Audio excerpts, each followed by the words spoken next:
flop de l'année ou la révélation française, le film blockbuster exceptionnel français? Un peu des deux, moi je dirais en vrai. Mais c'est le générique, truc de dingue. Le Comte de Monte Cristo, c'est le film événement en ce moment, voilà, le gros blockbuster français, le film à l'américaine, à la française. Et au final, qu'est-ce que ça donne? Est-ce que c'est crédible? Est-ce que c'est ok? Est-ce que c'est un bon film? Est-ce qu'on passe un bon moment? Tout simplement, moi je dirais que toutes ces questions, c'est oui. J'ai passé un bon moment. Je trouve personnellement que c'est un bon film. C'est tout ce qu'il me faut, personnellement. Mais on va en dire un peu plus. Déjà, pour moi, il y a un point positif qui est vraiment une des grandes qualités du film.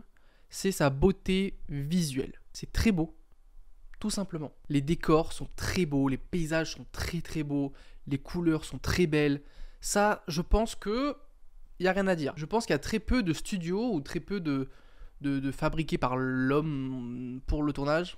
C'est un peu mal dit, mais vous avez compris. C'est très naturel, c'est très paysage de France, très beau. C'est très beau, tout simplement. Là, pour le coup, je peux rien dire d'autre. Je vais enchaîner de suite avec, pour moi, le truc qui m'a le plus choqué. Ça m'a choqué, ça m'a outré, ça m'a... Wow! J'ai vraiment été surpris dans l'émotion. C'est-à-dire qu'il y a vraiment des scènes où j'étais dedans, mais à 4000%, et ça m'a étonné. À la fin de la scène, j'ai fait, wow, attends. Mais j'étais de fou avec eux, là. Mais j'ai eu peur, mais j'étais en tension, mais j'ai frissonné. Bon, j'ai pas frissonné, mais ça se sentait dans mon corps, en fait, l'émotion. Et ça, c'est fou. Et je m'y attendais pas du tout avec ce film. Donc vraiment, il y a certaines scènes qui m'ont eu. Vraiment. Et ça, c'est fort. Il y a une scène folle, voilà, je vais pas vous dire exactement, mais quand vous la verrez, vous allez dire, ah, c'est peut-être de cette scène qui parlait. Et il y en a plusieurs comme ça, où des choses, des mises en scène, tout ça qui font que, pour moi, il y a de l'émotion, pour moi, ça marche, et ça, c'est trop cool. Mais bon, il y a 3 heures de film. Sur les 3 heures de film, il n'y a pas les 3 heures qui marchent, donc on va aussi en parler des côtés qui marchent un peu moins pour moi. Et ce côté-là, c'est le peut-être un peu... Je sais pas, en fait. Est-ce que c'est parce que c'est français ? Il y a des phrases pour moi qui font un peu trop...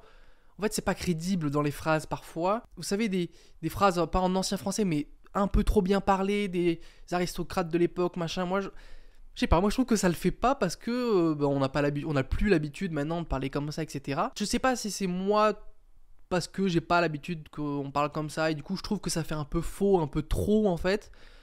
Et peut-être que des gens qui sont habitués à lire ou à entendre ce genre de phrases, de façon de parler, vont trouver ça ok. Mais moi du coup ça m'a un peu dérangé dans le sens où j'ai pas trop l'habitude et ça faisait un peu trop, un peu pas surjoué parce que pour le coup l'acting est fou. Je trouve que les acteurs ont fait un gros taf. Mais je sais pas, il y a des scènes du coup pour le coup qui j'y croyais pas trop ou pas du tout, où c'était un peu trop facile. Où là j'étais en mode, là ça marche pas des masses. Ça marche pas des masses. Abonnez-vous, pensez à vous abonner. Là c'est le nombre d'abonnés avant les vacances parce que peut-être vous l'avez remarqué si vous connaissez la chaîne, c'est pas le décor habituel du tout. J'ai essayé de bidouiller un truc. Et ça c'est des abonnés après les vacances, donc en ce moment même, la dernière vidéo elle a fait ça. Le but c'est de tout remplir. Donc n'hésitez pas à vous abonner. Et mettez un pouce bleu aussi. Donc ce film c'est un peu mitigé pour moi parce que d'un côté, je le trouve exceptionnel dans sa beauté, dans plein de choses, dans l'acting, il est fort, genre l'acting de Pierre Niney ou d'autres acteurs, actrices dont j'ai pas les noms. Et bien, pour moi, ça c'est un point positif dans aussi les beautés visuelles. Encore une fois, j'ai déjà dit plein de fois ça. Enfin, bref, en fait, il y a plein de points positifs et d'autres qui le contredisent en fait, donc c'est assez spécial, mais pour moi, c'est un bon film. Pour moi, il faut aller le voir parce que c'est français, parce que ça peut aussi lancer une nouvelle vague de films français un peu dans ce style. Et je pense que c'est un peu un début aussi, un peu un début de films comme ça en France, qui peut en fait que s'améliorer. Donc pour moi, j'encourage ce film, tout simplement. Aussi, avec ce film, il y a plusieurs moments dans le film, qui m'ont dit, là c'est la fin. Genre, j'étais en mode, ok, là c'est la fin du film. Ou si on aurait fait une bonne fin, et en fait non, il reste encore 1h30. Je dirais pas qu'il est trop long, parce que moi 3 heures ça me va, et 3 heures je me suis pas ennuyé devant le film, j'étais pas en mode oh là là, vivement qu'on rentre, là j'en ai marre. Non, pour moi c'est non. Mais est-ce que 2 films ça aurait pas été bien ? Un vraiment sur le passé de Edmond Dantès, donc le personnage principal, le comte de Monte Cristo, et vraiment dans le 2, toute sa vengeance, etc. Ça c'est un point de vue. Ça dépend, voilà, les gens auraient préféré des films de 2 heures, de 1h45. 1h45, ça fait un peu pas assez peut-être.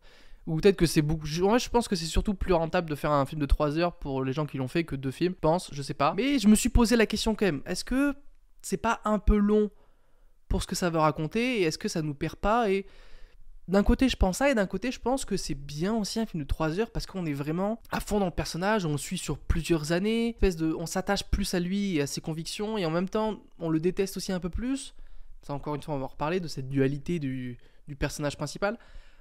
Donc c'est une question que je pose, j'ai pas la réponse, en plus je suis assez d'accord avec les deux réponses, donc c'est assez étrange, mais je vous pose la question, est-ce que vous aurez préféré peut-être deux films, ou peut-être plus de détails donc, mais un peu plus espacé, je sais pas. On va parler du Comte de Monte Cristo, je veux dire le personnage, parce que c'est quand même le truc central du film, si c'est pas, enfin c'est le film quoi, lui, parce qu'on voit que lui et c'est son histoire tout simplement.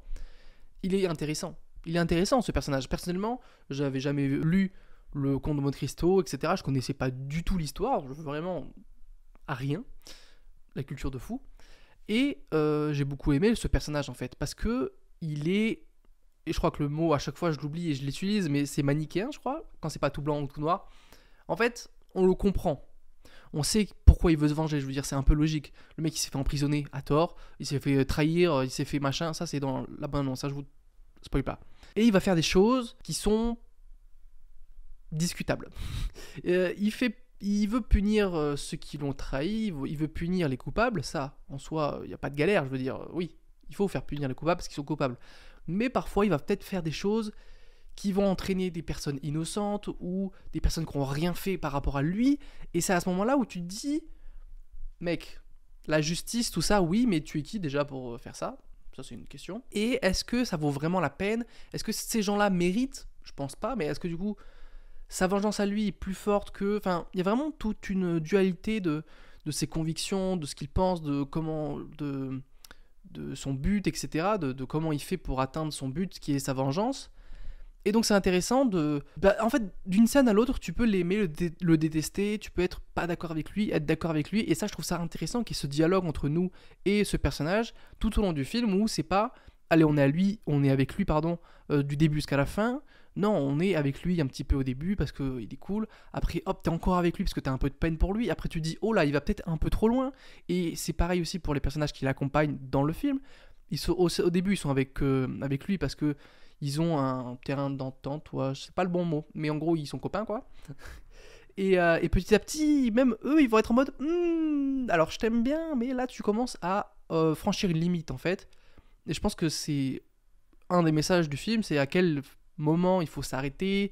Est-ce que déjà la vengeance de base c'est une bonne chose? Est-ce qu'il aurait pas dû juste changer de vie? Enfin, il y a plein de questions avec ce film qui se posent, et ça je trouve ça super cool, super intéressant, et je trouve que pour le coup ça c'est bien amené, et vu que je pense que c'est l'un des trucs principaux du film, j'avais pas de mots pardon, bah, c'est super cool. Donc en résumé, le film pour moi est cool, peut-être un peu long pour certains, mais pour moi 3 heures c'est littéralement parfait. Très beau visuellement, très bon acting, parfois il y a des trucs qui marchent un peu moins parce que facilité, parce que un peu français, on sait pas trop si c'est ça qui joue, ou il y a un truc un peu bizarre, mais pour moi c'est un peu précurseur, pas dans le sens où on n'a jamais vu ce genre de film, mais dans le sens où si ça peut encourager à continuer ce genre de film, je pense qu'au bout d'un moment on va arriver à quelque chose de vraiment vraiment bien.